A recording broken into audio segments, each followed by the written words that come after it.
আসসালামু আলাইকুম। আমি প্রফেসর ডাক্তার আনহারুর রহমান।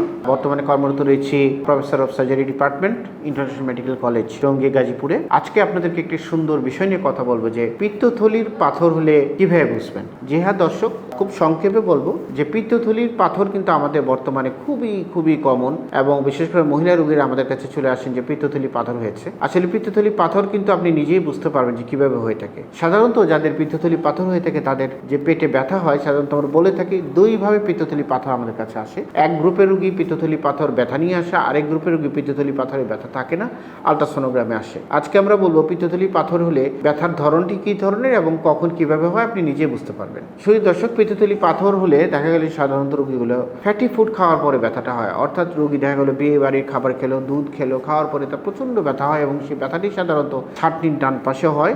রোগী বমি করে বা বমি ভাব থেকে এবং ব্যথাটি পিছনের দিকে চলে যায়, এবং দেখা গেলো রাইট শোল্ডার বা ডান পাশে এবং অনেক সময় পিছনের দিকে ব্যথা হয়, এবং রোগী দেখা গেল আস্তে আস্তে পুরো পেটে ব্যথাটা ছড়িয়ে দেয়। অনেক সময় গলব্লাডার ব্যথার পেইনের কিন্তু নন স্পেসিফিক কিছু সিমটম থাকে। রোগী বলে খেলে আমার পেটে গ্যাস হয়, তার কারণ হলো এই পিত্তথলির পাথরের কারণে পিত্তথলি ঠিকমতো কাজ করতে পারছে না। শুধু দর্শক, যদি এই ধরনের ব্যথা হয় তাহলে কিন্তু পিত্তথলি পাথর হওয়ার সম্ভাবনা, এবং এটি আপনি হলে বাসায় বসে না থেকে সার্জন বা চিকিৎসকের শরণাপন্ন হন। উনি একটি নর্মাল একটি আলট্রাসোনোগ্রাম দিবেন এবং দিলেই কিন্তু পিত্তথলি পাথরটি বের হয়ে আসবে। জি হ্যাঁ, বলে রাখি পিত্তথলি পাথরের অপারেশন কিন্তু জরুরি, কারণ পিত্তথলি পাথরের চিকিৎসা কিন্তু ওষুধের মাধ্যমে ভালো হবে না। পিত্তথলি পাথরের একমাত্র চিকিৎসা ল্যাপারোস্কোপিক সার্জারি, যেটা বর্তমানে গোল্ড স্ট্যান্ডার্ড, বা সার্জারির মাধ্যমে কিন্তু পিত্তথলি পাথরের অপারেশন বা পিত্তথলি পাথরের যে চিকিৎসার একমাত্র অবলম্বন।